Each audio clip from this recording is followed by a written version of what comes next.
Generally speaking, we take many precautions around the water, but there's one water safety precaution that is the mother of all safety precautions.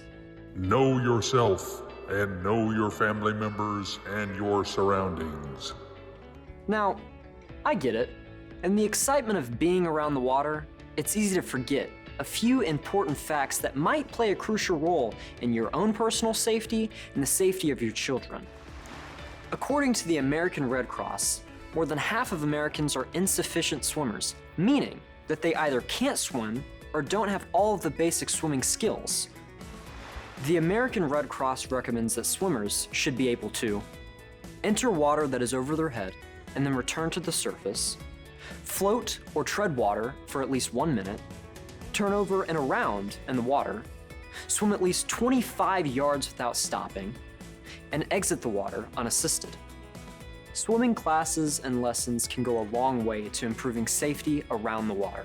If you take the proper safety precautions, you should be able to protect yourself and your kids around the water. Check out this website for resources or ask your child's school where you can sign up your kids for swimming lessons in your area.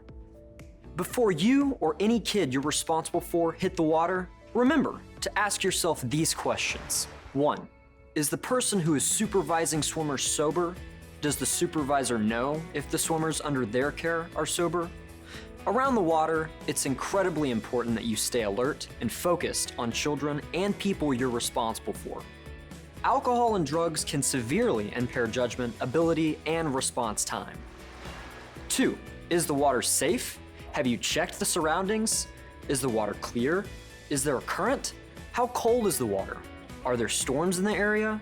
It's not until you understand these conditions that you can begin to take the necessary steps to keep yourself and others safe. 3. Do you or does someone you're supervising have a medical condition? Remember, water activities are physical activities. Understand your limitations and ask questions so that you can be aware of any medical conditions that those in your care may have. 4. Do you know the safety rules of your swimming location? It is important that you observe those safety rules and make sure that those in your care also follow them. Be especially cautious of roughhousing and the potentially dangerous condition called hypoxic blackout. Hypoxic blackout, which is also known as shallow water blackout, happens when someone loses consciousness underwater due to a lack of oxygen. This can happen when a child is doing something as innocent as practicing holding their breath. Please don't allow this. So, now that you've asked yourself all the important questions, let's talk about the basic precautions you should take to keep you and yours safe around the water. Start by making sure kids are dressed for success. Bright swimwear is easier to spot in the water, so it's an especially good idea for children and new swimmers who could find themselves in need of help. Swimmers should avoid loose-fitting clothing and jewelry. It is also a good idea to tie up long, loose hair that could become entangled. All children and those who are not strong swimmers should wear a life jacket and make sure it fits correctly. Child life jackets come in a variety of sizes to fit a variety of kids just right. You'll know that they fit correctly if you pull up on the shoulder straps and the straps do not slide up above the child's chin. For more information on choosing the right life jacket or making sure it fits properly, check out the resources on this website. Swimmers should only dive into waters marked safe for diving. Even if it is marked, check the depth yourself before allowing kids to jump. Underwater hazards like rocks, fallen branches, and aquatic plants and animals can be difficult, if not impossible, to see. Never let kids swim alone. A young child or a teenager might be a great swimmer, but unexpected accidents can happen to anyone. Only let children swim if there are lifeguards or water watchers, such as parents or other responsible adults present. Respect nature. If it starts thundering and lightning, make sure that kids leave the water immediately and remain indoors for at least 30 minutes after the last thunderclap. Teach kids to ask permission before entering the water. Children who are under your watch and around water should be wearing a life jacket even if they're not expected to be in the water. It's best in every situation to be safe. Keep alert. Don't allow your smartphone, book, magazine, or conversation to distract you from keeping an eye on those in your care. Also remember, if you're not sober, you're not alert. It's not safe to supervise children if you are under the influence of drugs and/or alcohol. Last thing, and this is a big one, don't rely on somebody like me, a lifeguard, to do all the safeguarding. Lifeguards are lifesavers who manage a location and handle emergencies, but they're watching dozens or even hundreds of people.